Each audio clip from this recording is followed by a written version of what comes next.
السلام علیکم ورحمۃ اللہ وبرکاتہ، نحمده ونصلی علی رسولہ الکریم، اما بعد فاعوذ باللہ من الشیطان الرجیم، بسم اللہ الرحمن الرحیم، رب اشرح لی صدری ویسر لی امری واحلل عقدۃ من لسانی یفقہوا قولی۔ اور جب میرے بندے آپ سے میرے بارے میں سوال کریں تو کہہ دیجئے بے شک میں قریب ہوں، میں پکارنے والے کی پکار کا جواب دیتا ہوں جب وہ مجھے پکارے۔ تو ان کو چاہیے کہ یہ میرا حکم مانیں اور مجھ پر ایمان رکھیں تاکہ وہ ہدایت پائیں۔ تو اس سے بخشش مانگو، پھر اس کی طرف پلٹ آؤ، یقیناً میرا رب قریب ہے، قبول کرنے والا ہے۔ اللہم ربنا ولک الحمد حمدا کثیرا طیبا مبارکا فیہ، اے اللہ ہمارے رب، تیرے ہی لیے سب تعریف ہے، بہت زیادہ پاکیزہ اور بابرکت تعریف۔ سبحان اللہ و بحمدہ سبحان اللہ العظیم، سبحان اللہ و بحمدہ سبحان اللہ العظیم۔ پاک ہے اللہ اپنی تعریف کے ساتھ، پاک ہے اللہ جو بڑا عظمت والا ہے۔ اللہم صلی علی محمد وعلی آل محمد کما صلیت علی ابراہیم وعلی آل ابراہیم انک حمید مجید۔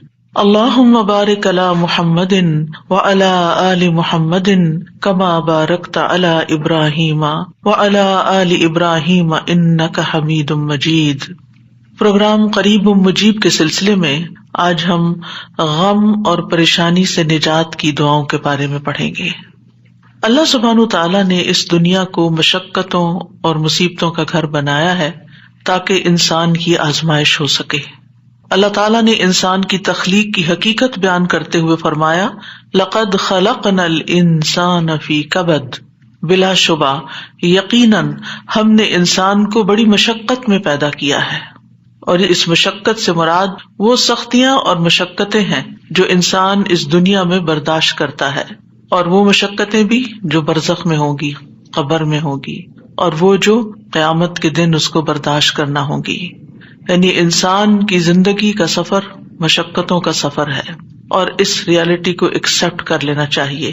ہاں، اگر کوئی اللہ تعالیٰ کی اطاعت اور فرما برداری میں یہ زندگی بسر کرتا ہے اور ان تکلیفوں پر ناراض نہیں ہوتا، ان آزمائشوں میں کامیاب ہو جاتا ہے، تو انشاءاللہ موت کے ساتھ ہی اس کی راحتوں بھری زندگی شروع ہو جائے گی اور آئندہ کے لیے اس کی مشقتیں ختم ہو جائیں گی۔ مشقتوں سے پاک، مصیبتوں اور تکلیفوں اور آزمائشوں سے پاک جگہ تو صرف جنت ہی ہے، اور دنیا جنت ہو نہیں سکتی، چاہے انسان اس کو جتنا بھی جنت بنانے کی کوشش میں لگا رہے۔ تو اس دنیا میں رہتے ہوئے اس حقیقت کو جان لینا چاہیے کہ یہاں امتحان ہوں گے، تکلیفیں ہوں گی، آزمائشیں ہوں گی، غم ہوں گے۔ ضرورت اس بات کی ہے کہ ہمیں طریقہ آتا ہو کہ ان غموں، مشکلات، تکلیفوں سے نبٹنا کیسے ہے، یعنی اس کے لیے اپنے آپ کو تیار کرنا ہے، ورنہ لقد خلقنا الانسان فی کبد۔ ابن عباس کہتے ہیں کبد سے مراد اس کا پیٹ میں حمل کی صورت میں رہنا، اس کا دودھ پینا، اس کا دودھ چھڑانا، دانتوں کا اگنا، اس کی زندگی کے بچپن کے مراحل اور اس کی گزران، اس کی موت، یہ سب کچھ بہت سخت اور شدید ہوتا ہے۔ یعنی حمل سے لے کے پیدائش کا مرحلہ اور پھر دودھ پینا اور چھڑانا اور دانتوں کا آنا، ٹیدنگ پیریڈ، سارے ہی مراحل کے اپنے مسائل ہوتے ہیں۔ ان سب میں انسان کو کسی نہ کسی تکلیف سے گزرنا پڑتا ہے۔ قتادہ کہتے ہیں کہ وہ دنیا اور آخرت دونوں کی مصیبتیں جھیلتا ہے تو آپ اس کو مشقت میں پڑا ہوا ہی پائیں گے، یعنی انسان ہے ہی مشقت میں۔ ابن الجوزی کہتے ہیں دنیا آزمائشوں اور مصیبتوں کے لیے بنائی گئی، سمجھدار شخص کو چاہیے کہ اپنے نفس کو صبر پر آمادہ کرے۔ یعنی یہاں یہ سب کچھ تو ہوگا ہی، تکلیفیں تو آئیں گی، لیکن ضرورت کس چیز کی ہے کہ ہم اپنے آپ کو سمجھائیں کہ یہ دنیا مشکل جگہ ہے، یہاں صبر کرنا ضروری ہے۔ دنیا مومن کے لیے قید خانہ ہے۔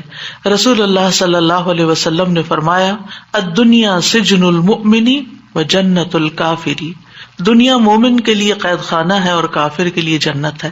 تو اس کا کیا مطلب ہے کہ کیا کافر کو کوئی مشقت نہیں ہوتی اس دنیا میں؟ ہوتی ہے، لیکن مراد اس سے یہ ہے کہ آخرت کی تکلیفوں کے مقابلے میں دنیا میں جو بھی اس کو ملا ہے وہ اس کے لیے جنت ہی ہے، کیونکہ اس کے لیے آخرت میں جنت نہیں ہے۔ اور آخرت مومن کے لیے خوشحالی کا گھر ہے. جب مومن وہاں پہنچے گا تو پکار اٹھے گا وقال الحمد للہ الذی اذهب عنا الحزن ان ربنا لغفور شکور الذی احلنا دار المقامة من فضله لا يمسنا فيها نصب ولا يمسنا فيها لغوب. اور وہ کہیں گے کہ اس اللہ کا شکر ہے جس نے ہم سے غم کو دور کر دیا. یعنی جنت میں جا کر انسان واقعی غم سے دور ہو جائے گا. یقیناً ہمارا رب بخشنے والا قدردان ہے جس نے اپنے فضل سے ہمیں ابدی قیام گاہ میں لا اتارا جہاں ہمیں نہ مشقت اٹھانی پڑتی ہے اور نہ کوئی تھکاوٹ لاحق ہوتی ہے. یعنی نہ ہی کوئی کام مشکل ہے اور نہ ہی ہم تھکتے ہیں. آرام ہی آرام ہے، سکون ہی سکون ہے. لیکن اس سکون کو پانے کے لیے اس دنیا میں تھکنا شرط ہے. اپنے آپ کو اللہ کی عبادت میں، بندوں کی خدمت میں تھکانا لازم ہے. دنیا جتنی بھی تکلیف دہ ہو، لیکن انسان جب جنت میں پہنچے گا تو جنت کا ایک چکر دنیا کی ساری فکروں کو ختم کر دے گا.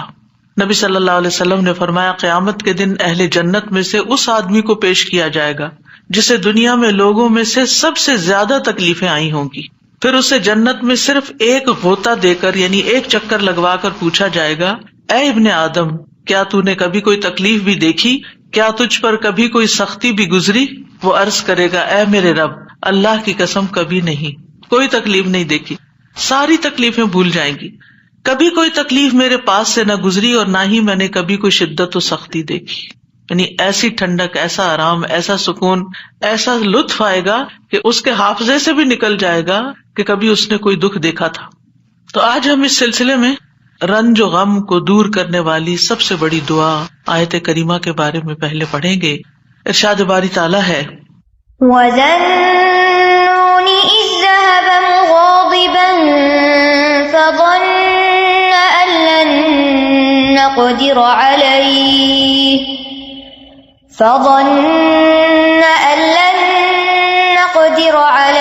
فَنَادَىٰ فِي الظُّلُمَاتِ أَن لَّا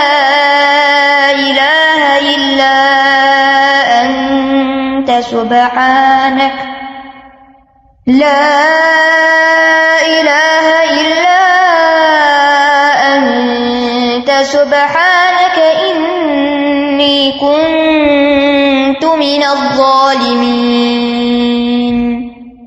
فَاسْتَجَبْنَا لَهُ وَنَجَّيْنَاهُ مِنَ الْغَمِّ وَكَذَلِكَ نُنجِي الْمُؤْمِنِينَ. اور مچھلی والا جب وہ اپنی قوم سے غضبناک ہو کر چلا گیا تو اس نے گمان کیا کہ ہم ہرگز اس پر قادر نہ ہوں گے. پھر اس نے اندھیروں میں پکارا کہ تیرے سوا کوئی الہ برحق نہیں، تو پاک ہے، بے شک میں ہی ظالموں میں سے ہوں.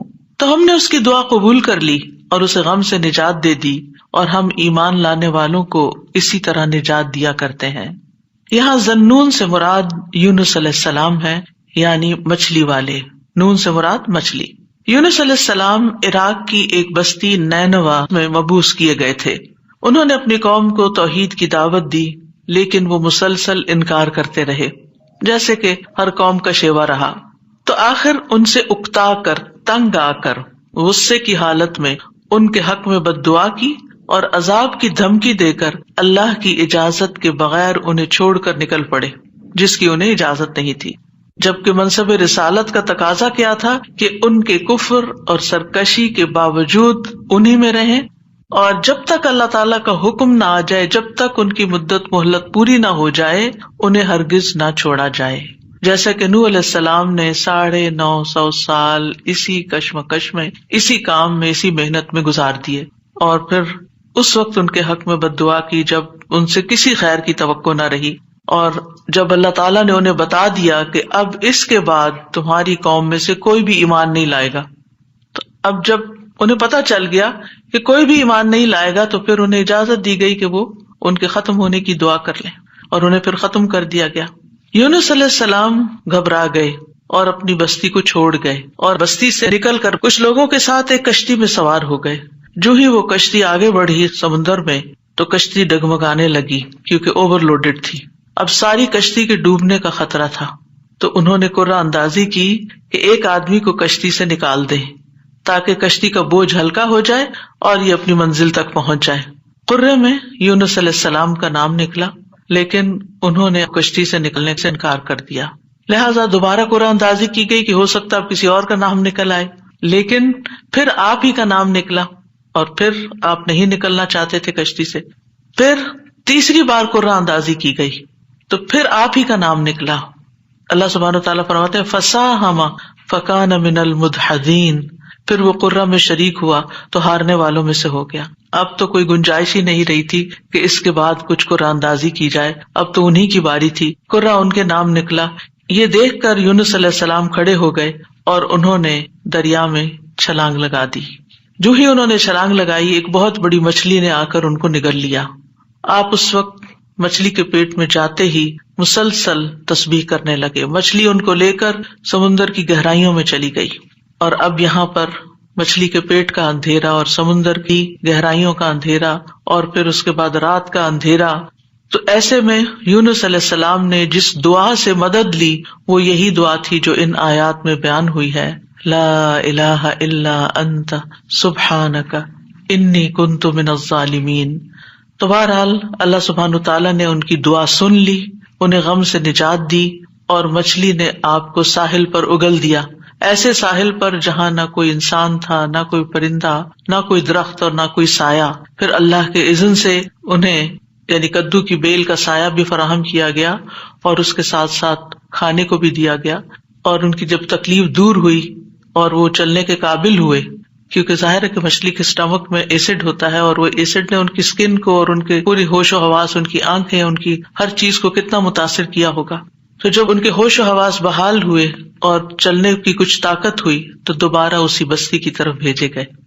اب آپ دیکھیے کہ بستی والے دیکھ کر حیران ہو گئے ہوں گے کہ یہ شخص جو ہمیں چھوڑ کر چلا گیا تھا یہ کیسے واپس آ گیا، اور ہو سکتا ہے کہ ان کے جانے کے بعد انہوں نے تلاش بھی کیا اور وہ کہیں ملے بھی نہ ہوں۔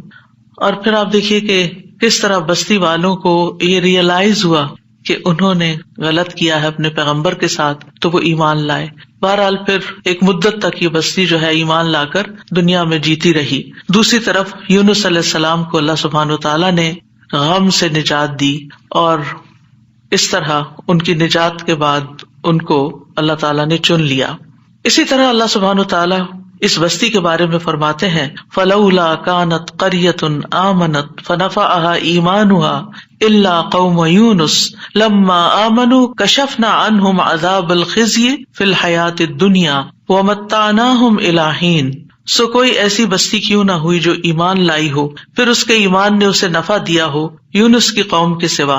جب وہ ایمان لے آئے تو ہم نے ان کی ذلت کا عذاب دنیا کی زندگی میں ان سے ہٹا دیا اور انہیں ایک وقت تک سامان دیا۔ کہا جاتا ہے کہ یونس علیہ السلام جب قوم کو چھوڑ کر گئے تھے اور ان لوگوں کو یہ بات سمجھ آ گئی کہ وہ نبی تھے اور وہ جھوٹ نہیں بولتے، تو وہ سب کے سب اپنے بچوں، چوپایوں، مویشیوں سب کو لے کر صحرا کی طرف نکل گئے اور ماں کو بچوں سے الگ کر دیا، اور اللہ سبحانہ تعالیٰ کے حضور میں رو رو کر دعائیں کی، حتیٰ کہ ان کے اونٹ بلبلانے لگے اور بچے بھی رونے لگے اور گایوں کے بچے ڈکرانے لگے اور بھیڑ بکریاں اور سارے جانور بولنے لگے۔ یعنی ایک سما ہوگا اس توبہ استغفار کا کہ کس طرح انہوں نے فریادیں کی۔ تو آپ دیکھیے ادھر ان کا پیغمبر فریادیں کر رہا ہے اور ادھر ان کی قوم فریادیں کر رہی ہے اپنے سارے مال و متاع کے سمیت۔ تو اللہ سبحانہ تعالیٰ نے کس طرح ان کی فریادیں سن لی۔ تو اس سے کیا پتا چلتا ہے کہ دعا مانگنے کا بھی ایک سلیقہ ہوتا ہے۔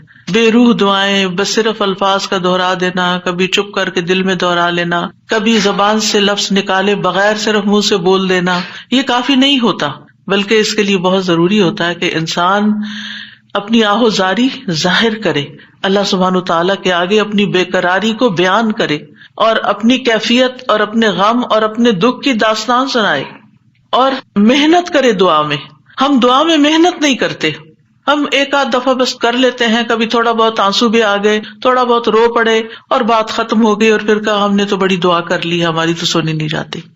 یونس علیہ السلام نے یہ آیت کریمہ کیسے پڑھا تھا اور ہماری قوم میں کیسے رواج ہے آیت کریمہ پڑھنے کا؟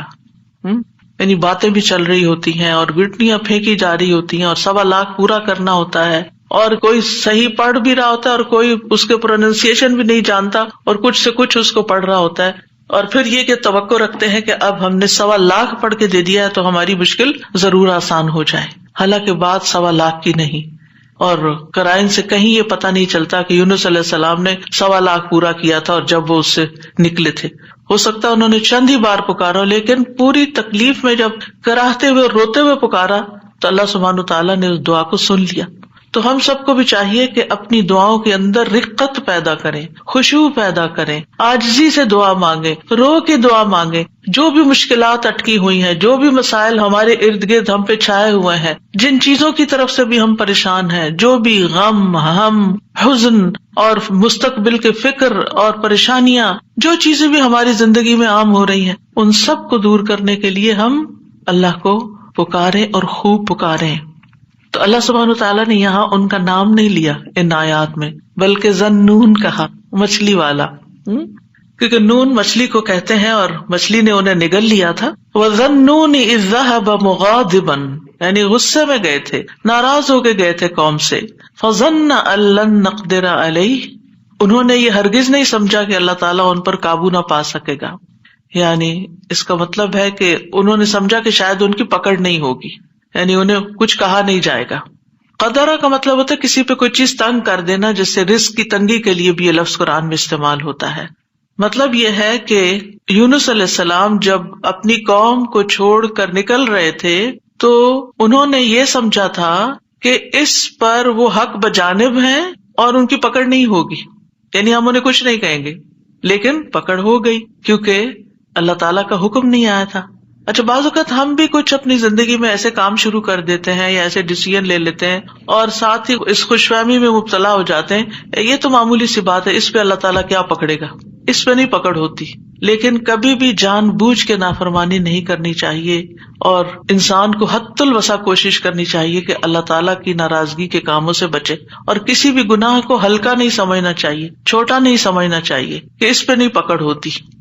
لیکن پکڑ ہو گئی. فنادى في الظلمات اللہ الہ الا انت سبحانک انی کنت من الظالمین. آپ دیکھیے ہم سے بھی جب کوئی غلطی ہوتی ہے نا، کوئی بات منہ سے غلط نکل جائے، کوئی ہمارا رویہ کسی کے ساتھ غلط ہو جائے، معاملہ کسی کے ساتھ سخت ہو جائے، ہم کسی کے ساتھ تلخ ہو جائیں، تو اس کے بعد ہمارے دل میں ریگریٹ ضرور آتی ہے، ہمیں احساس ہوتا ہے. اور حدیث میں آتا ہے کہ فرشتہ 6 گھڑیاں قلم اٹھائے رکھتا ہے. اگر اس میں، اب گھڑیوں سے مراد کتنی ڈیوریشن ہے یہ نہیں مجھے معلوم، لیکن مطلب یہ ہے کہ کچھ دیر اس کو دی جاتی ہے کہ کیا یہ اپنی غلطی مانتا ہے. اور کچھ اللہ کے بندے ایسے ہوتے ہیں کہ جو ہی ان سے غلطی ہوتی ہے اور ان کے دل میں پنچ ہوتی ہے، ان کو شرمندگی ہوتی ہے، وہ فوراً استغفار شروع کر دیتے ہیں اور اپنی غلطی کو مان جاتے ہیں اور کہتے ہیں کہ یہ کیا کیا میں نے، مجھے ایسا نہیں کرنا چاہیے تھا. اور پھر کیا ہوتا ہے، اللہ تعالیٰ اپنی رحمت سے معاف کر دیتا ہے ایسے بندوں کو. تو یونس علیہ السلام سے بھی جو ہو گئی کمی، اس کے بعد انہیں احساس ہو گیا کہ ایسے ہی ان کا نام کرے میں نہیں نکلا. اسی طرح ہم پر جب کوئی مشکل آتی ہے تو بعض اوقات انسان سوچتا ہے کہ یہ مشکل ایک دفعہ آئی ہے، پھر آ گئی ہے، یہ کیا ہو رہا ہے میرے ساتھ، یہ کیوں آ رہی ہے، ضرور میں نے کوئی ایسی غلطی کی ہے.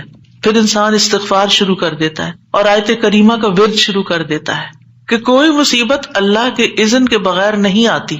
یہ اگر مشکل آئی ہے، مصیبت آئی ہے، تو ضرور اس کے پیچھے کوئی وجہ ہے. تو آپ دعا کر سکتے ہیں کہ یا اللہ مجھے میری غلطی دکھا دے، مجھے میرا جو بھی گناہ ہے مجھے اس کی یاد آ جائے، مجھے اس کی سمجھ آ جائے، میں اس کو چھوڑ دوں، تو اس کو معاف کر دے. تو استغفار کی کثرت جو ہوتی ہے وہ انسان کو مشکلات سے نجات دیتی ہے. تو فنادى في الظلمات، تو انہوں نے اندھیروں میں پکارا. کون سے اندھیرے؟ رات کا اندھیرا، سمندر کا اندھیرا، مچھلی کے پیٹ کا اندھیرا اور غموں کا اندھیرا کہ میں کہاں پھنس گیا ہوں، وہاں سے نکلنے کا کوئی راستہ ہی نہیں. اب دیکھیے کہ اگر کوئی ڈور بند ہوتا ہے تو انسان ڈور بجاتا ہے، کوئی آ کے کھول دیتا ہے، دروازہ توڑ دیتا ہے، انسان کچھ نہ کچھ حل نکل آتا ہے. گھر کے اندر اگر انسان کہیں ٹریپ ہو گیا، ٹریفک میں ٹریپ ہو گیا، کہیں اور ٹریپ ہو گیا، کوئی نہ کوئی آ کے آگے بڑھ کے کوئی مدد کر سکتا. لیکن مچھلی کے پیٹ کے اندر ٹریپ ہو جانا، نو وے آؤٹ. اور آپ کو پتا مچھلی کا پیٹ ہوتا بڑا ہے، جیسے ویل مچھلی ہے نا، تو اس کا جو ماؤتھ ہوتا ہے وہ بہت بڑا نہیں ہوتا. کرل کھاتی ہے نا، کرل بہت چھوٹی چھوٹی چیز ہوتی ہے، اور کئی ٹن کرل کھا جاتی ہے، لیکن یہ ہے کہ چھوٹی چیز اندر لے جا سکتی. اب یہ تو اللہ کے اذن سے اس کا منہ کھل گیا ہوگا اور وہ اندر چلے گئے، اور یہ بھی نہیں ہمیں پتا کہ وہ ویل تھی یا کوئی اور، کیونکہ سمندر کی اکثر مخلوق تو ہمارے علم میں ہی نہیں ہے، یہ تو انسانوں کے اندازے ہیں.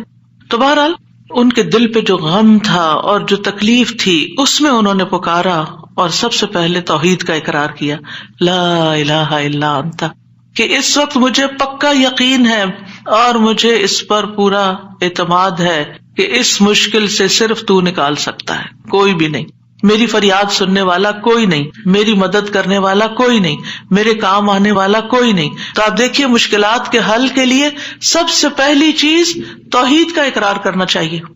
افسوس یہ کہ ہمارے ہی لوگ توحید کے اقرار کی بجائے مشکلات میں غیر اللہ کو پکارنے لگتے ہیں، یا علی مدد، یا فلاں مدد، قبر والوں کو پکارنے لگتے ہیں۔ کس قدر افسوس کی بات ہے، یونس علیہ السلام اپنے رب کو پکار رہے ہیں اور کہہ رہے ہیں کہ تیرے سوا کوئی الہ نہیں، لا الہ الا انت، اور انسان کی ناسمجھی دیکھیے کہ وہ مشکل وقت میں غیر اللہ کو پکارے، اس کی مشکل کہاں سے آسان ہو سکتی ہے۔ اور پھر اس کے بعد الا انت سبحانک، تو پاک ہے، یعنی اللہ تعالیٰ کی ذات کو ہر نقص، ہر عیب، ہر آفت سے منزہ اور پاک قرار دیا۔ ہمارے ہاں کیا ہوتا ہے، جب کوئی تکلیف آتی ہے یا ہم لوگوں کو بلیم کرتے ہیں، ان کی وجہ سے ہوا یہ، فلاں نے نظر لگا دی ہے، یا پھر ہم اللہ تعالیٰ کو الزام دینے لگتے کہ اٹس ناٹ فیئر، میرے ساتھ اچھا نہیں ہوا۔ تو اب آپ دیکھیے جس بندے کی ڈائریکشن ہی صحیح نہیں، اس کی مشکلات کہاں سے حل ہوں گی؟ اگر آپ اپنے قصور کا ذمہ دار دوسرے کو ٹھہرا رہے ہیں، الزام تراشی کر رہے ہیں، دوسرے کی عیب جوئی کر رہے ہیں، دوسرے کی شکایتیں کیے چلے جا رہے ہیں، کیونکہ عام طور پر ہوتا کیا، جب انسان کو کوئی پرابلم آتی ہے، میاں بیوی مثلاً کوئی لڑائی ہوئی، تو اگر آپ عورت کا کیس سنیں تو سارا الزام میاں کو دے گی، میاں کا کیس سنیں تو سارا الزام بیوی کو دے گا۔ تو ایک دوسرے کو الزام دینے سے مسائل کبھی حل نہیں ہوتے۔ ہمیشہ دنیاوی معاملات میں بھی کوئی رکاوٹ آئے تو دیکھنا چاہیے کہ میں نے کون سا ڈیسیژن غلط کیا تھا، میری غلطی کہاں تھی۔ یونس علیہ السلام اللہ کے چنے ہوئے نبی تھے، ان کو سمجھ آ گیا کہ غلطی میں نے کی ہے اور اس کا اعتراف انہوں نے کیا۔ یاد رکھیے توبہ میں، استغفار میں سب سے پہلے اپنی غلطی کا اعتراف کرنا ہوتا ہے۔ اگر آپ بلیم گیم کھیلتے رہے، ایک دوسرے کے اوپر الزام تراشی کرتے رہے، ایک دوسرے پہ بال پھینکتے رہے، تو مسئلہ کبھی بھی حل نہیں ہو سکتا۔ مسئلے کو جاننا، مسئلے کو پہچاننا، مسئلے کا حل کرنا بہت ضروری ہوتا ہے۔ یہ ایسے ہی ہے کہ جیسے کوئی شخص بیمار ہو جائے اور ڈاکٹر اس کی اصل بیماری کو ڈائگنوز کرنے کی بجائے، مثلا خرابی پیٹ میں ہے اور وہ ٹریٹ کر رہا ہے لوکلی کسی جگہ کو، کہاں سے علاج ہوگا؟ اگر اصل کاز پتا چل جائے اور اس کاز کو ہٹا دیا جائے، مثلا آپ دیکھیں الرجی کے کیسز میں کیا ہوتا ہے، آپ جتنی چاہے دوائیاں لگا لیں، جب تک آپ اس چیز کو اوائڈ نہیں کریں گے جس سے آپ الرجک ہیں، آپ کی بیماری دور ہو نہیں سکتی۔ اسی طرح اگر انسان کسی مصیبت میں پھنس گیا ہے اور اس کو ڈائگنوز نہیں کر پا رہا اور کرنا نہیں چاہتا، اور خاص طور پر جو چیز اس کے کنٹرول میں ہے اس کو ریموو نہیں کر رہا، تو مسئلہ حل نہیں ہو سکتا۔ تو اللہ سبحانہ تعالیٰ کے ہاں بھی دعا اور فریاد کا سلیقہ یہی ہے کہ انسان اپنے آپ کو قصوروار ٹھہرائے جہاں وہ قصوروار ہے، اور اگر قصوروار نہیں ہے، پکا یقین ہے سراسر آپ پہ ظلم ہوا ہے، پھر اللہ کی رحمت کو پکارے، یا حی یا قیوم برحمتک استغیث، ورنہ اپنی غلطیاں۔ اور کون انسان یہ کہہ سکتا ہے کہ وہ پاک باز ہے، اس سے کوئی غلطی نہیں ہوتی، قصور اس کا نہیں، کچھ نہ کچھ، ٹھیک ہے ایک کا 10% اور ایک کا 90% قصور، لیکن کہیں نہ کہیں 10% تو ہوتا ہے نا، اس 10% کی ہی غلطی کی معافی مانگ لیں۔ تو اعتراف جو ہے، گناہوں کا اعتراف، وہ انسان کو دنیا کی مشکلات سے بھی اور آخرت کی مشکلات سے اور گناہوں سے نجات دلاتا ہے۔ اب جو ہی انہوں نے یہ بات کی، یعنی 3 چیزیں ہیں اس میں، ایک توحید کا اقرار ہے، ایک اللہ کی تسبیح ہے، اور ایک اپنی غلطی کا اقرار ہے۔ 2 چیزیں اللہ تعالیٰ کے حق میں اور ایک اپنے حق میں۔ نتیجہ کیا ہوا؟ فاستجبنا لہ، ہم نے دعا قبول کر لی، ایسے طریقے سے اس نے پکارا کہ دعا قبول ہو گئی۔ ونجیناہ من الغم، ہم نے اس کو غم سے نجات دے دی۔ یہ قرآن کے الفاظ ہیں، لہذا جس کے دل پر کوئی بھی غم ہے، کسی بھی چیز کا، اولاد کی طرف سے، ازواج کی طرف سے، یا مال کی طرف سے، یا کسی بھی طرح کا کوئی غم، ہم، فکر، پریشانی، اس کو انہی کلمات کو لازم کر لینا چاہیے اور اسی جذبے کے ساتھ پڑھنا چاہیے جس جذبے کے ساتھ یونس علیہ السلام نے پڑھا تھا۔ وَنَجَّيْنَاهُ مِنَ الْغَمِّ، اس وقت وہ غم میں گھرے ہوئے تھے تو اللہ نے ان کو نجات دے دی۔ وَكَذَلِكَ نُنْجِي الْمُؤْمِنِينَ، یہ صرف ان کے لیے نہیں تھا، ہم اسی طرح سارے مومنوں کو نجات دیتے ہیں، جو بھی یہ دعا پڑھے گا اس کو غم سے نجات مل جائے گی۔ تو گویا مومنوں کو اس بات کی ترغیب دی جا رہی ہے، اس بات کا سلیقہ سکھایا جا رہا ہے کہ غم اور دکھ اور تکلیف کے موقع پر انہیں کیا پڑھنا ہے، کیا کہنا ہے۔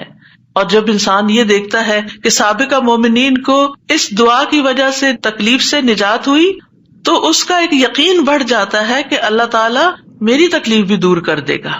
اگر وہ رب یونس علیہ السلام کو مچھلی کے پیٹ سے نکال سکتا ہے تو میرا رب مجھے اس مشکل سے کیوں نہیں نکالے گا، کیوں نہیں نکال سکتا، وہ ضرور نکالے گا۔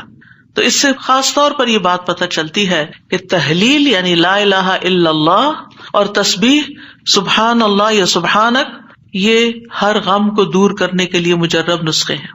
یہ دو چیزیں کرب اور مصیبت سے نجات دلاتی ہیں۔ تو جو شخص بھی اللہ کی کتاب پر ایمان رکھتا ہے، قرآن مجید کو اللہ کا کلام سمجھتا ہے، اللہ کے وعدے پر بھروسہ کرتا ہے، اللہ کی اس بات کو سچا سمجھتا ہے، تو پھر وہ اسی طریقے پر اس دعا کے ساتھ اپنے رب کو پکارے تو اللہ تعالیٰ اس کی دعا قبول کرے گا اور اس کو غم سے نجات دے گا۔ اس دعا کی فضیلت کے بارے میں احادیث بھی آتی ہیں۔ نبی صلی اللہ علیہ وسلم نے فرمایا، ذو النون کی دعا جب وہ مچھلی کے پیٹ میں تھے، یعنی لا الہ الا انت سبحانک انی کنت من الظالمین، جب بھی کوئی مسلمان کسی معاملے میں ان الفاظ کے ساتھ اپنے رب سے دعا کرے، وہ دعا اس کے لیے ضرور قبول ہوگی۔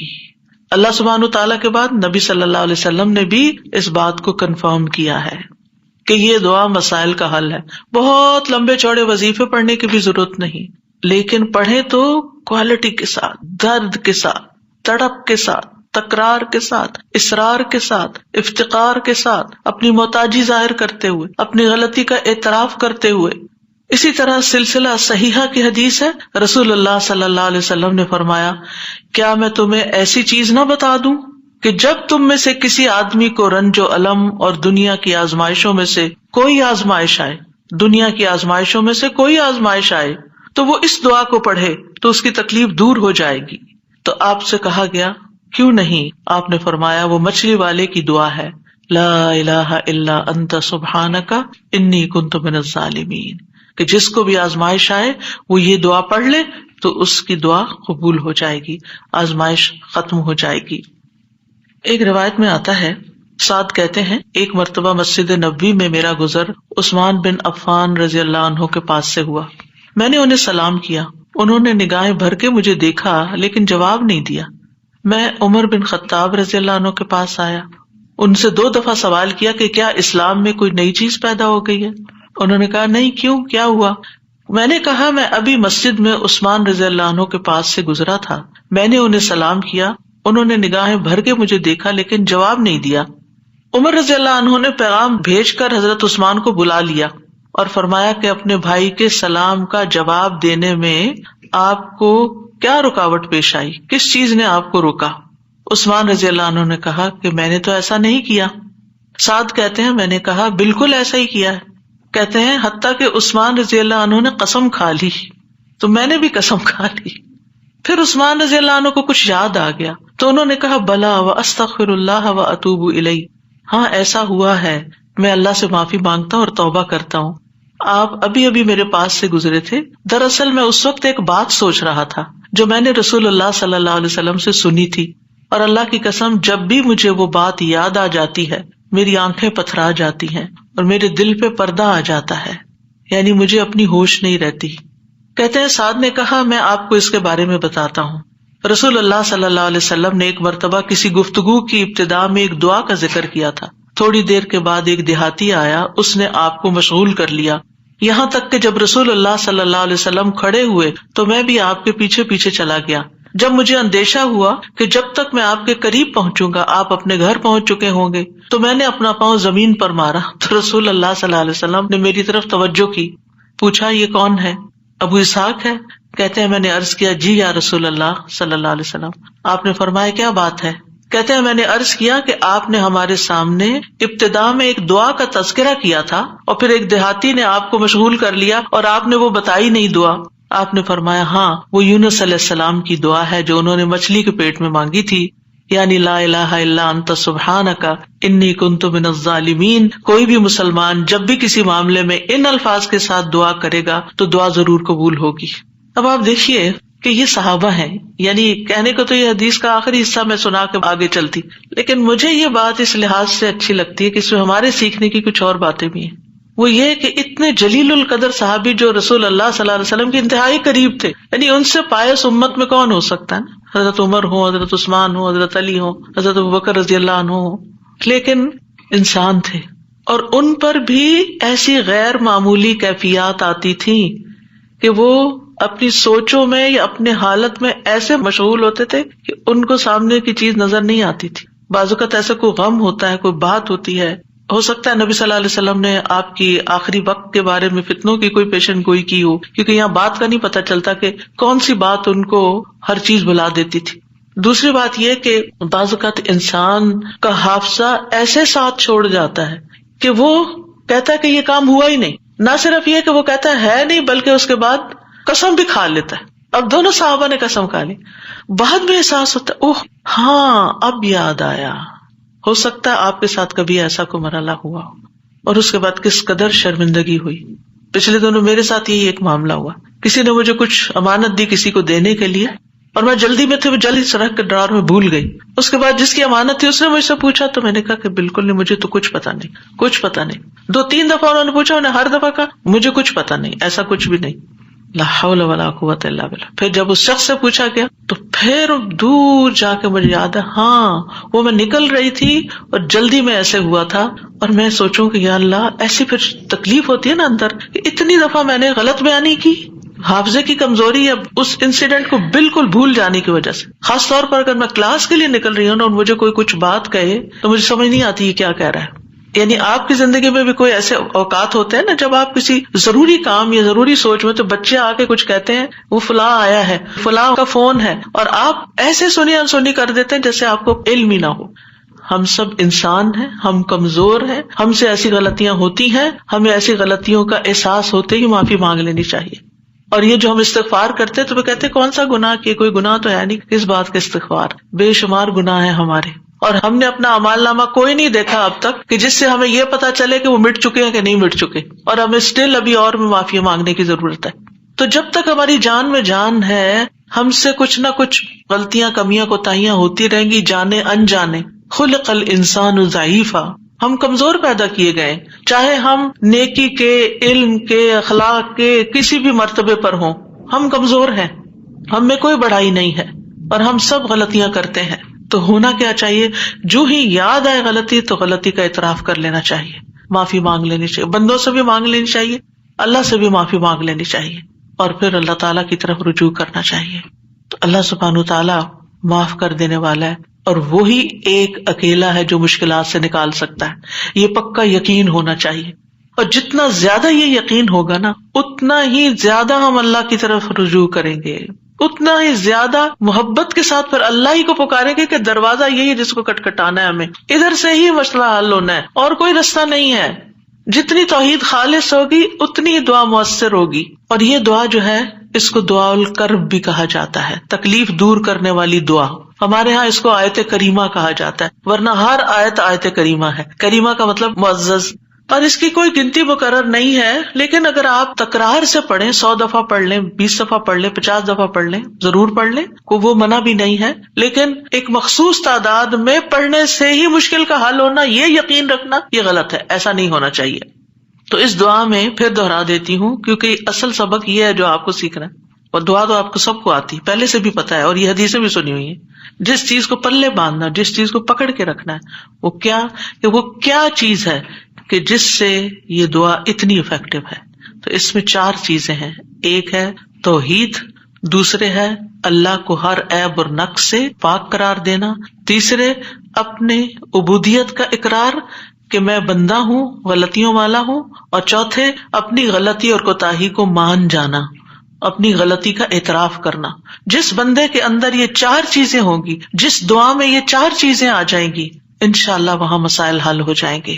اور پھر آپ دیکھیے کہ انسان کا نفس جو ہے نا، ایک دم ذرا سی بھی کوئی اس کو چیز ملے، کچھ حاصل ہو تو ایک سرکشی کا شکار ہو جاتا ہے، تکبر اور غرور میں آ جاتا ہے. تو اپنے آپ کو تکبر اور غرور سے نجات دینا ہے، کیونکہ کچھ لوگوں کا خیال ہوتا ہے کہ I am very important and I can do every thing, اور میں سب کچھ کر سکتا ہوں، اور سیلف ریلائنس ہوں، میں سیلف میڈ ہوں، اور پتہ نہیں کیا کیا اپنے بارے میں جھوٹی توقعات اور اپنے آپ کو بڑھا چڑھا کے پیش کرنا اور اپنے آپ کو بڑی چیز سمجھنا، یہ چیزیں اللہ تعالیٰ کو پسند نہیں. لیکن افسوس یہ کہ یہاں کے کلچر کی وجہ سے یہ چیزیں ہمارے بچوں کے اندر اتنی انسٹل ہو گئی ہیں کہ وہ ایک ایروگنس کے لیول تک بعض اوقات اخلاق پہنچ جاتا ہے، جو کہ انتہائی خطرناک ہے. تو بچوں کی تربیت میں یہ ایلیمنٹ یاد رکھیں کہ ان کو کانفیڈینس دیں کہ یو کین ڈو، آپ ٹرائی کرو، آپ کر سکتے ہو، اللہ نے آپ کو یہ اور یہ اور یہ دیا، نعمتوں کو یاد کرائیں، لیکن اس کی ایک لکیر کھینچے، اس سے آگے نہیں جائیں کہ یو آر ناٹ ایوری تھنگ.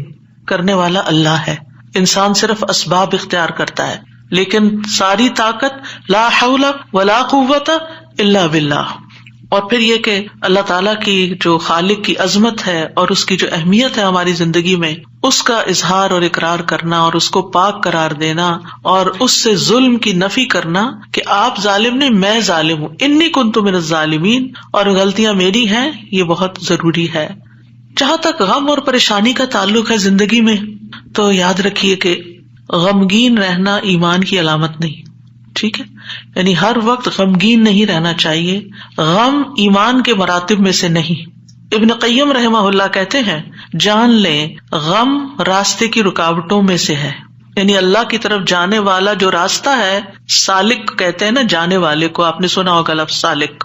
تو اللہ کی طرف جانے والا جو راستہ ہے، غم اس راستے کی رکاوٹ ہے. غم آپ کی ہمت، طاقت، صلاحیت کو کم کرتا ہے، آپ کی عبادت میں رکاوٹ ڈالتا ہے. آپ نماز شروع کر لیتے ہیں، آپ کو پتہ ہی نہیں ہوتا کہ کیا پڑھ رہے ہیں. آپ دعا مانگنے لگتے ہیں، آپ کا دل اڑا ہوا ہوتا ہے، آپ کو سمجھ نہیں آتی آپ کیا بول رہے ہیں. تو غم سے ہمیشہ پناہ مانگے کہ ہم پر غم نہ آئے. وہ کہتے ہیں یہ ایمان کے مراتب اور مقامات میں سے نہیں، اور نہ ہی اللہ کے راستے پر چلنے والوں کی منازل میں سے ہے. یہی وجہ ہے کہ اللہ نے کسی ایک جگہ پر بھی غم کرنے کا حکم نہیں دیا. صبر کا حکم دیا، شکر کا حکم دیا، توکل کا دیا، لیکن غم کرنے کا حکم نہیں دیا کہ غم کرو، غمگین رہو. اور نہ ہی غم کی کہیں تعریف فرمائی ہے، بلکہ غم سے منع کیا ہے. غم مصیبتوں میں سے ایک مصیبت ہے، اور ہمیں دعا کرتے رہنا چاہیے کہ اللہ تعالیٰ اس مصیبت کو ہم سے دور ہی رکھے. یہی وجہ ہے کہ جنتی لوگ جنت میں پہنچ کر کیا کہیں گے؟ الحمدللہ الذی اذہب عنا الحزن. سب تعریفیں اللہ کے لیے ہیں جس نے ہم سے غم دور کر دیا. یعنی جنتی جنت میں جا کر جس چیز سے خوش ہوں گے وہ کیا کہ جنت میں غم نہیں ہے، کوئی پریشانی نہیں ہے. اللہ سبحانہ وتعالی بندے کو غمگین ہونے سے منع فرماتا ہے. سورۃ آل عمران میں جنگ احد کے سلسلے میں اللہ تعالیٰ فرماتے ہیں اذ تسعدون ولا تلوون علی احد والرسول يدعوكم في اخراكم فاصابكم غما بغم لكي لا تحزنوا على ما فاتكم ولا ما اصابكم والله خبير بما تعملون. اور وہ وقت یاد کرو جب جنگ احد میں تم بھاگے چلے جا رہے تھے اور کسی کی طرف مڑ کر بھی نہ دیکھتے تھے، حالانکہ اللہ کا رسول تمہیں پیچھے سے بلا رہا تھا. پھر اللہ نے تمہیں رنج پر رنج دیے تاکہ تم ایسی بات پر غم نہ کرو جو تمہارے ہاتھ سے نکل جائے، اور نہ ایسی مصیبت پر غم کرو جو تم پہ نازل ہو، اور جو کام بھی تم کرتے ہو اللہ ان سے خوب واقف ہے.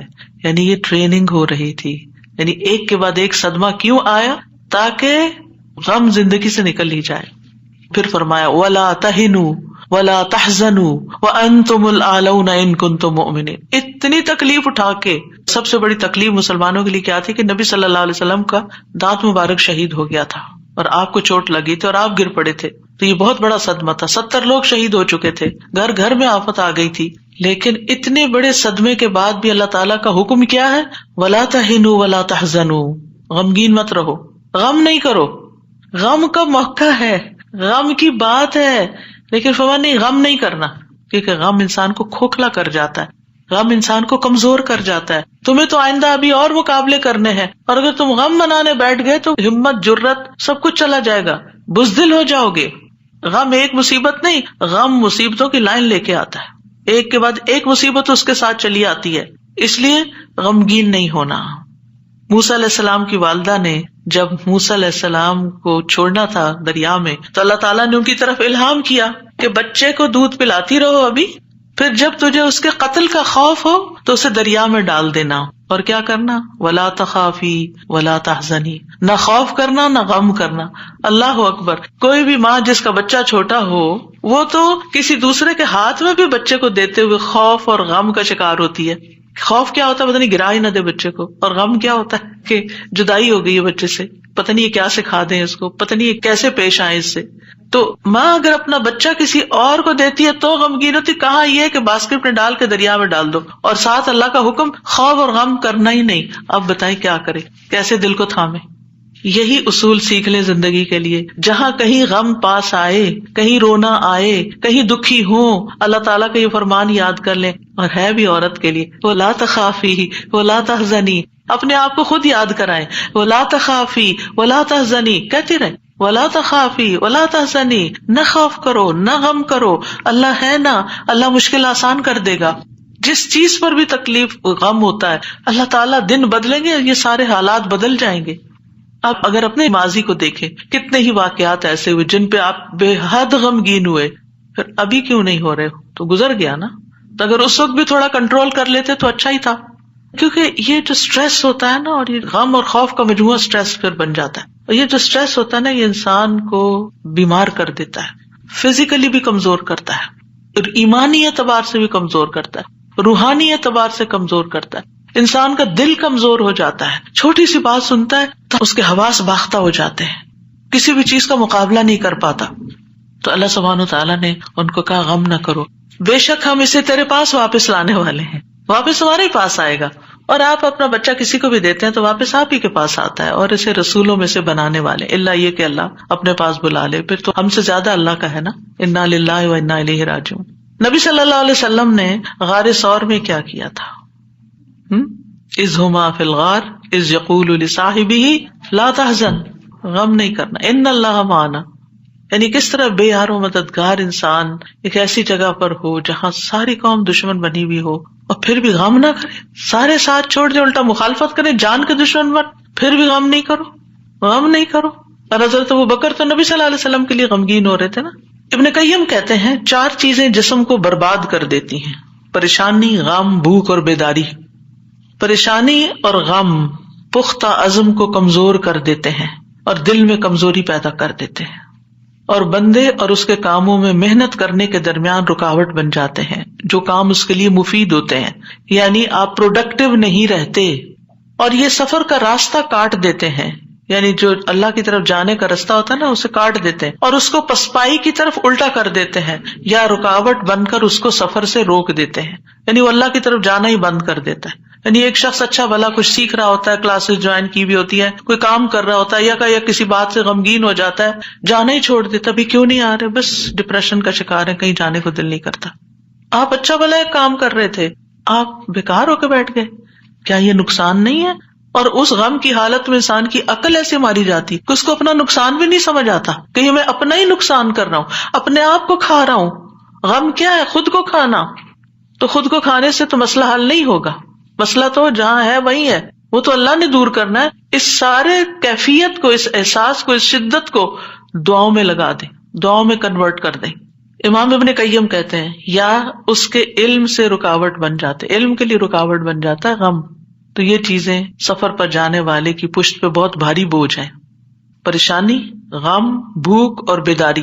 یعنی جو صحیح نیند نہیں لیتا رات کی، جو صحیح فوڈ نہیں لیتا، یعنی اپنی ضرورت کی غذا نہیں لیتا، اور جو غم اور پریشانی کا شکار رہتا ہے، وہ شخص کسی کام کا نہیں رہتا، بیکار، نکما.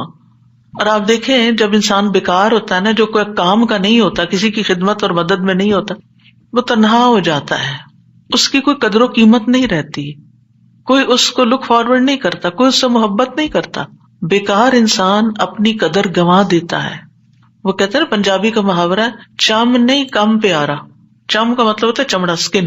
یعنی اگر آپ کی اسکن بڑی گلو کر رہی ہے تو وہ کسی کو اچھی نہیں لگے گی. آپ جتنا چاہیں میک اپ لگا کے خوبصورت بن کے آ جائیں، لیکن اگر آپ کام کے بندے ہیں نا، کسی کے آپ کام کرتے ہیں، آپ پروڈکٹیو ہیں، آپ کسی کے مددگار ہیں، تو ہر کوئی آپ سے پیار کرے گا. یہ ایک اصول، ایک فطرت کی بات ہے. چاہے اپنے بچے ہی کیوں نہ ہو، اگر وہ بیکار رہنے کے عادی ہو گئے ہیں تو آپ دن رات ان پہ غصہ کرتے ہیں کہ تم سست ہو، تم بیکار ہو، تم کسی کام کے نہیں ہو. اور اس کو بیکار کس چیز نے کیا؟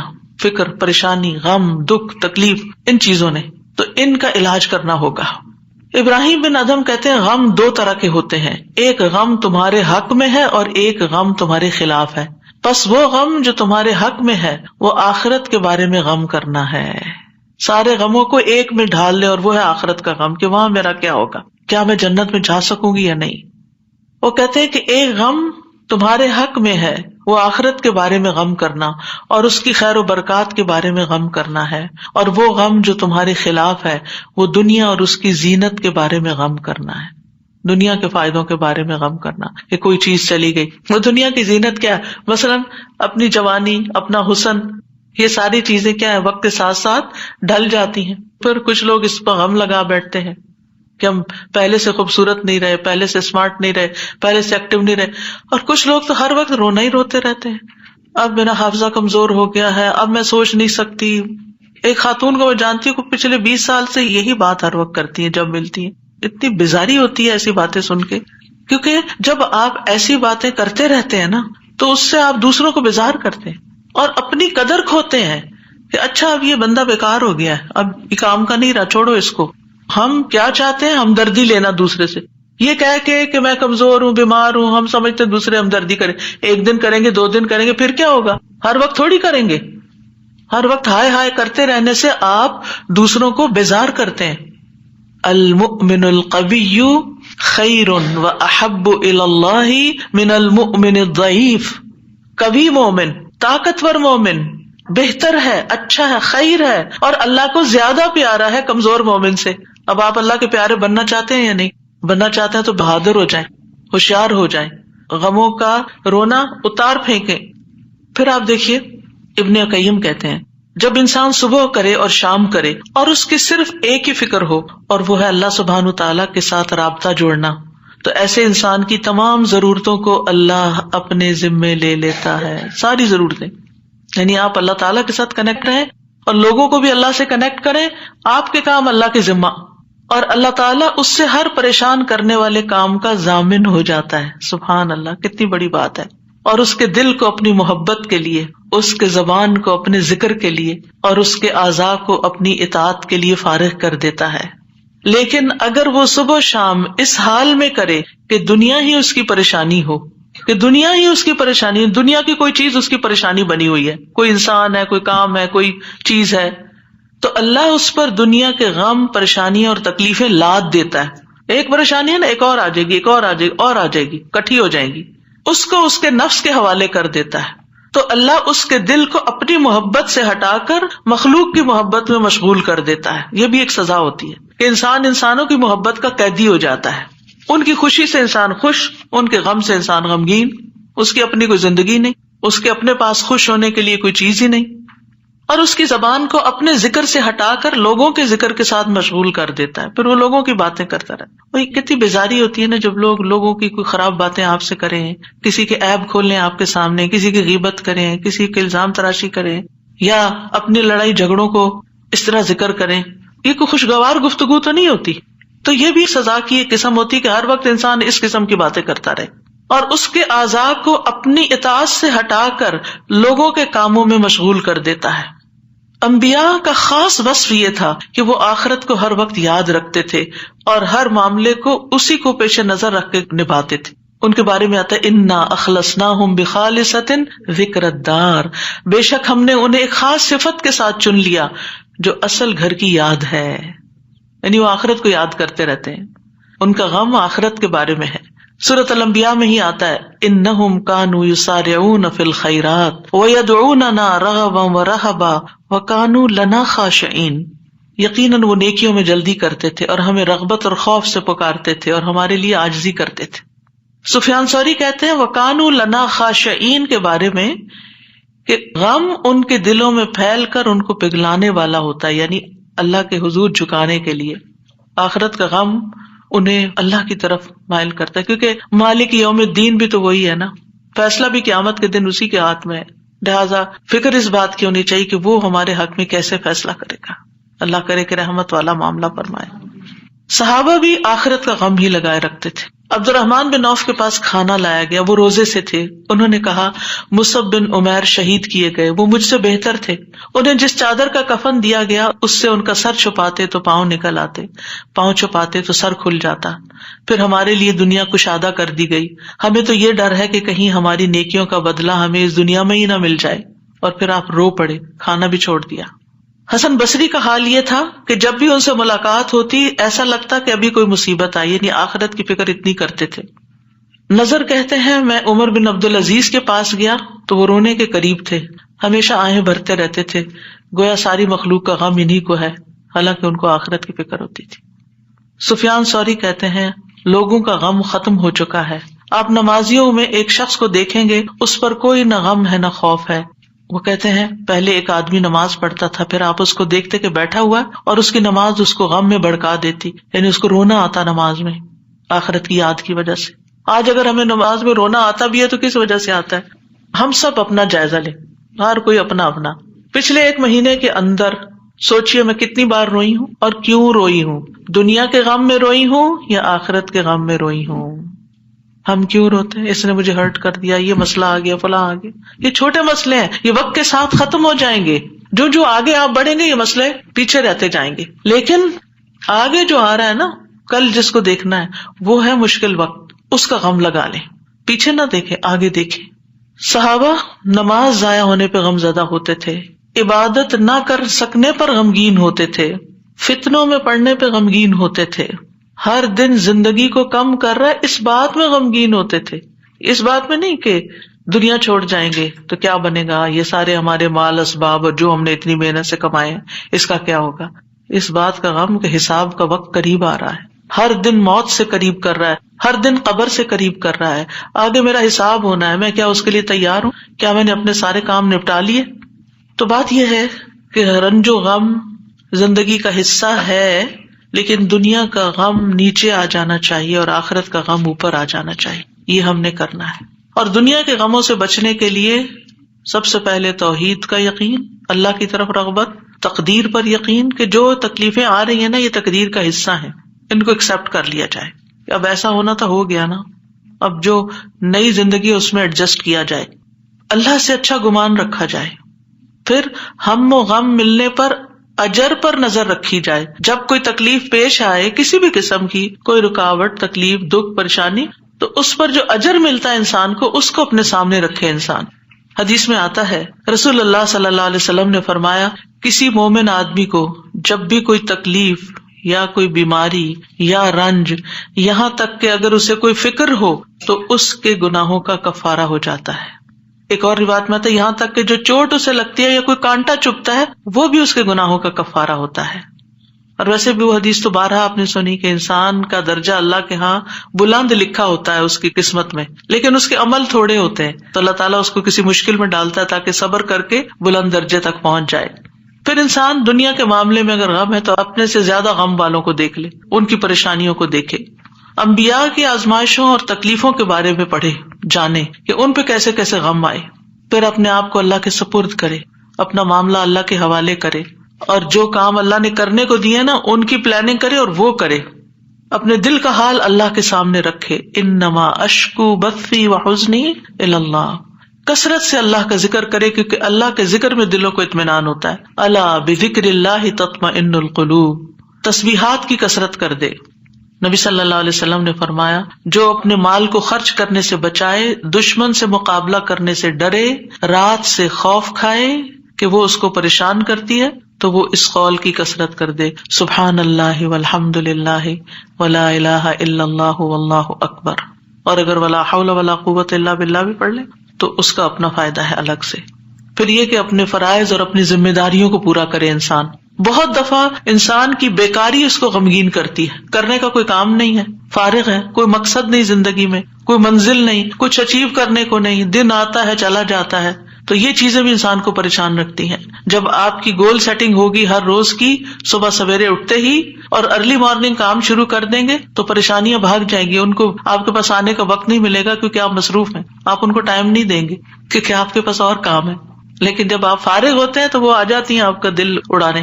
پھر نماز سے مدد حاصل کرنا، وَاسْتَعِينُوا بِالصَّبْرِ وَالصَّلَاةِ، انبیاء گھبراہٹ میں نماز کی طرف لپکتے تھے، اور جو نماز چھوڑ دیتا ہے اللہ کی مدد اس سے چھٹ جاتی. تو نماز کی پابندی، صدقہ کرنا، صدقات انسان کے غموں کو دور کرنے کا باعث ہے. اللہ تعالیٰ فرماتے ہیں الذین ينفقون اموالهم باللیل والنہار سرا وعلانیہ فلہم اجرہم عند ربہم ولا خوف علیہم ولا هم يحزنون. جو لوگ دن رات کھلے چھپے اپنا مال خرچ کرتے ہیں انہیں اپنے رب سے اس کا اجر ضرور مل جائے گا. ایسے لوگوں کو نہ کچھ خوف ہوگا نہ وہ غمگین ہوں گے. پھر اسی طرح دین پر استقامت غم اور خوف کو دور کرتی ہے. دین کے کاموں میں جمے رہیں. ان الذین قالوا ربنا اللہ ثم استقاموا فلا خوف علیہم ولا هم يحزنون. یقیناً وہ لوگ جنہوں نے کہا کہ اللہ ہمارا رب ہے پھر اس پر خوب قائم رہے، ان پر نہ کوئی خوف ہوگا نہ وہ غمگین ہوں گے. پھر حالات سے کمپرومائز کرنا، حالات سے راضی رہنا. جیسے ابراہیم علیہ السلام حضرت ہاجر کو جب چھوڑ گئے مکہ کی وادی میں تو وہ پریشان ہوئی کہ میں اکیلی، میرا بچہ اکیلا، ہم یہاں کیا کریں گے، نہ کھانا نہ پینا نہ کچھ. تو دوڑتی ہوئی حضرت ابراہیم کے پیچھے آئیں. جب وہ واپس جا رہے تھے تو ان سے پوچھا اللہ ہمارا کا بہذا، اللہ نے آپ کو اس کا حکم دیا کہ ہمیں یہاں اکیلے چھوڑ دیں؟ تو ابراہیم علیہ السلام نے اس بات میں سر ہلایا. کہنے لگی پھر اللہ تعالیٰ ہمیں تنہا نہیں چھوڑے گا، اگر اللہ کا حکم ہے نا تو ٹیک کیئر کر لے گا.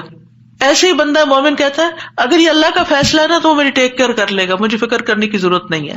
زبان سے رب کی رضا کے کلمات ہمیشہ ادا کرے. کاش اور افسوس ہو گیا اس کے الفاظ نہیں استعمال کرے. یہ کہیں جو اللہ کی مرضی، جو تقدیر میں لکھا تھا وہ ہوا. اچھے کاموں میں مصروف ہوں، خدمت خلق میں مصروف ہوں. رسول اللہ صلی اللہ علیہ وسلم نے فرمایا وہ لوگ اللہ تعالیٰ کو زیادہ محبوب ہیں جو دوسروں کے لیے زیادہ فائدہ مند ہوں، اور اللہ عز و جل کے ہاں سب سے پسندیدہ اعمال یہ ہیں مسلمان کا اپنے بھائی کو خوش کر دینا. آپ خود غمگین بھی ہیں، دکھی بھی ہیں، دوسروں کو خوش کرنا شروع کر دیں، آپ بھی خوش ہو جائیں گے. کیونکہ خوشی کنٹیجیس ہوتی ہے، خوشی پھیلانے سے پھیلتی ہے. اس سے کوئی تکلیف دور کر دینا، یعنی اوروں کی تکلیف دور کرے اللہ آپ کی دور کر دے گا. اس کا قرضہ چکانا، اسے کھانا کھلانا، اور مجھے کسی بھائی کی ضرورت پوری کرنے کے لیے اس کے ساتھ چلنا اس مسجد نبوی میں 1 مہینہ اعتکاف کرنے سے زیادہ محبوب ہے. اور جس نے اپنے غصے کو روک لیا اللہ اس کی خامیوں پر پردہ ڈال دے گا، اور جو اپنے غصے کو نافذ کرنے کی سخت کے باوجود پی گیا اللہ اس کے دل کو قیامت کے دن امیدوں سے بھر دے گا. اور جو اپنے بھائی کے ساتھ اس کی ضرورت پوری کرنے کے لیے چلا اللہ تعالیٰ اس کو اس دن ثابت قدم رکھے گا جس دن قدم ڈگمگا جائیں گے. اور بد اخلاقی اعمال کو یوں تباہ کرتی ہے جیسے سرکہ شہد میں بگاڑ پیدا کر دیتا ہے. یعنی شہد میں اگر سرکہ ڈال دیں تو سرکے کا ٹیسٹ غالب آ جائے گا، شہد کا پیچھے چلا جائے گا. پھر اسی طرح اپنی فوڈ پر بھی نظر رکھیں. کھانا پینا بھی انسان کے اندر جو کیمیکل امبیلنسز ہوتے ہیں، ہارمونل چینجز اثر انداز ہوتا ہے. لہذا غم کے موقع پر تلبینہ کھلانا جو ہے غمگین شخص کو وہ فائدہ دیتا ہے. یہ حضرت عائشہ سے روایت ہے کہ جب کوئی ان کے رشتہ داروں میں سے فوت ہو جاتا تو عورتیں جمع ہو جاتی. جب وہ منتشر ہوتی صرف رشتہ دار اور خاص لوگ رہ جاتے تو حضرت عائشہ ان کو ہنڈیا میں تلبینہ پکانے کا حکم دیتی. تلبینہ پکایا جاتا، سرید بنایا جاتا، اس پہ تلبینہ ڈالا جاتا. پھر حضرت عائشہ فرماتی اسے کھاؤ کیونکہ میں نے رسول اللہ صلی اللہ علیہ وسلم سے سنا ہے آپ فرماتے تھے تلبینہ مریض کے دل کو تسکین دیتا ہے اور غم بھی کچھ دور کر دیتا ہے. تو رائٹ فوڈ جو ہے وہ آپ کے اندر ایک طاقت لاتی ہے. لیکن عموماً کیا ہوتا ہے جب کوئی غمگین ہوتا ہے کھانا بھی نہیں چھوڑ دیتا. تو اس میں صحیح خوراک کسی کو دینا. اور آپ دیکھیں کہ سرید جو ہے وہ یعنی گوشت کے شوربے میں روٹی توڑ کے ڈالنا اور پھر اس کے اوپر تلبینہ، اتنی زبردست ڈش بنا کے کھانا اور کھلانا جو ہے یہ غموں اور دکھوں تکلیفوں کو، اس سے یہ پتہ چلتا ہے اگر کوئی اداس ہے پریشان ہے تو اس کو چلے تمہیں اچھا سا کھانا کھلاتے ہیں. تو یہ بھی ایک ریمیڈی ہے. اس کا ماحول چینج کرے، اس کو کہیں لے جائیں. لیکن یہ کبھی کبھی تو ہو سکتا ہے اور کسی وجہ سے ہو سکتا ہے. حضرت عائشہ تو جب کسی کا کوئی فوت ہو جاتا تھا اس کا نسخہ بتا رہی ہیں. لیکن اگر کسی نے روز کی عادت ہی بنا لی ہو، صبح سویرے اٹھے موڈ آف کر لیا، تو اب یہ تو نہیں ہو سکتا نا کہ ہر روز کوئی آپ کو تلبینہ پکا کے کھلائے. اور پھر آخری بات یہ کہ دعاؤں کی کثرت. آیت کریمہ کے علاوہ اللہ اللہ ربی لا اشرک بہ شیئا، نبی صلی اللہ علیہ وسلم اپنے گھر والوں کو جمع کر کے یہ دعا سکھاتے تھے اور فرماتے کہ جب تم میں سے کسی کو کوئی غم یا پریشانی پہنچے تو اسے چاہیے کہ وہ اللہ اللہ ربی لا اشرک بہ شیئا کہے. اللہ اللہ لفظ کی تکرار ہے. 2 دفعہ جب آپ اللہ اللہ کہتے ہیں آپ کا دل ہلکا ہوتا ہے. پھر رب کی صفت کا ذکر ہے، اس میں توحید کا اقرار ہے، اور خالص نیت سے یہ پڑھے تو غم اور تنگی دور ہوگی انشاءاللہ. پھر یا حی یا قیوم برحمتک استغیث، یہ پریشان کن معاملات میں مانگی جانے والی دعا ہے. اس میں اللہ تعالیٰ کا اسم اعظم ہے، اس میں اللہ تعالیٰ کی دو صفات کے ساتھ، دو ناموں کے ساتھ وسیلہ پکڑا گیا ہے، الحی القیوم. اور بہترین وسیلہ جس کے ساتھ دعا کی جائے وہ اللہ کے نام ہے، اللہ تعالیٰ کی صفات ہے. پھر ایک اور دعا ہے، اللہم رحمتک ارجو فلا تکلنی الی نفسی طرفۃ عین واصلح لی شأنی کلہ لا الہ الا انت. اے اللہ میں تیری رحمت کا امیدوار ہوں، تو مجھے آنکھ جھپکنے تک کے لیے میرے نفس کے حوالے نہ کرنا، اور میرے سارے معاملات درست فرما دے، تیرے سوا کوئی معبود نہیں. یہ مصیبت زدہ کی دعا ہے. رسول اللہ صلی اللہ علیہ وسلم نے فرمایا دعوات المکروبی، پریشان حال کی دعا. اور اس میں خاص طور پر اللہ کی رحمت کا ذکر ہے کہ اللہ میں تیری رحمت کی امید کرتی ہوں، اور میرا نفس تو بڑا کمزور ہے، مجھے اس کے حوالے نہ کرنا ورنہ میں تو پڑ جاؤں گی، اور ایک لمحے کے لیے بھی نہیں. اب دیکھیے بعض اوقات آپ نے ایکسپیرینس کیا ہوگا، یہ میں اپنے پرسنل ایکسپیرینس سے بات کر رہی ہوں، ایک لمحے کے لیے کوئی خیال آ جاتا ہے کسی بھی چیز کا، کوئی ایسی پریشان کن چیز، آپ کا سارا جو سکون ہے وہ برباد ہو کے رہ جاتا ہے.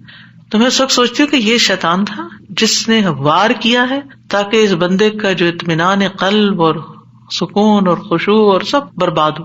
یعنی وہ ایسے تیر چلاتا ہے جیسے، فوراً یہ دعا پڑھے.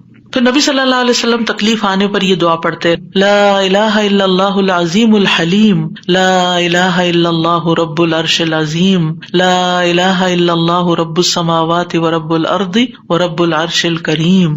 اس میں اللہ سبحانہ تعالیٰ کے نام کے علاوہ العظیم اور الحلیم اور رب العرش العظیم اور رب العرش الکریم کی اور رب السماوات والارض کی بات کی گئی ہے. یعنی اللہ تعالیٰ کی صفات کو بیان کیا گیا ہے، اور پھر توحید کا اقرار ہے. توحید کا اقرار غموں کو دور کرنے کا باعث ہے کہ میرے لیے اللہ کافی ہے، حسبی اللہ ونعم الوکیل، اللہ کافی ہے میرے لیے. پھر اللہم انی اعوذ بک من الہم والحزن والعجز والکسل والبخل والجبن وضلع الدین وغلبۃ الرجال. اے اللہ میں تیری پناہ میں آتا ہوں دکھ، غم، عاجزی، سستی، بخل، بزدلی، قرضداری کے بوجھ اور لوگوں کے اپنے اوپر غلبے سے. نبی صلی اللہ علیہ وسلم سفر میں کثرت سے یہ دعا پڑھتے کیونکہ سفر میں یہ ساری چیزیں آ جاتی ہیں نا اکٹھی ہو کے. اور پھر آپ دیکھیں کہ غم ماضی کا ہوتا ہے، فکر مستقبل کی ہوتی ہے، اور پھر بے بسی اور کمزوری اور کچھ کرنے کو دل نہ چاہنا اور کسی کی مدد نہ کرنا اور ہر چیز سے ڈرنا، بزدلی دکھانا اور لوگوں کا چڑھائی کر دینا آپ پر، یہ ساری چیزیں وبال ہیں. ان سے بچنے کے لیے دعا کرنی چاہیے. اور پھر اگر مستقل طور پر دل پریشان رہتا ہے تو اللہم انی عبدک وابن عبدک وابن امتک ناصیتی بیدک ماض فی حکمک عدل فی قضاؤک اسألک بکل اسم هو لک سمیت به نفسک او انزلتہ فی کتابک او علمتہ احدا من خلقک او استأثرت به فی علم الغیب عندک ان تجعل القرآن ربیع قلبی ونور بصری وجلاء حزنی وذہاب ہمی وغمی. اس کے لیے وعدہ ہے کہ جو یہ پڑھے گا اللہ سبحانہ وتعالیٰ اس کے غم کو خوشی میں بدل دے گا. یہ دعا ایک چھوٹے کارڈ کی شکل میں چھپی ہوئی ہے، اگر آپ کو یاد نہیں تو کسی بھی جگہ پر یہ کارڈ لے جا کر چپکا دیں، اور جب دل پریشان ہو جا کے کھڑے ہو کے اس کو پڑھ لیں تاکہ آپ کو زبانی یاد ہو جائے. اسی طرح یہ چھوٹا کارڈ ہے جس میں یہ ساری دعائیں موجود ہیں، اپنے پرس کے اندر رکھیں، جب دل پریشان ہو تو ان کو آپ پڑھ سکتے ہیں، انگلش ٹرانسلیشن کے ساتھ بھی ہیں. پھر اسی طرح یہ لا تقنطوا من رحمت اللہ کا کارڈ ہے، لا الہ الا اللہ اور تسبیحات کی فضیلت کا عربی اور انگلش میں کارڈ ہے. یہ آپ کے پاس ہونے چاہیے تاکہ ایسی کیفیات میں فوراً آپ اللہ کی طرف رجوع کریں. دعائیں یاد نہیں رہتی تو دیکھ کے بھی پڑھ سکتے ہیں. اور اللہ سبحانہ تعالی ہم سب کے غم، دکھ، پریشانیوں کو دور فرمائے. اور درود شریف کی کثرت بھی غموں کو دور کرتی ہے. وآخر دعوانا ان الحمد للہ رب العالمین. سبحانک اللہم وبحمدک اشہد ان لا الہ الا انت استغفرک واتوب الیک. السلام علیکم ورحمۃ اللہ وبرکاتہ.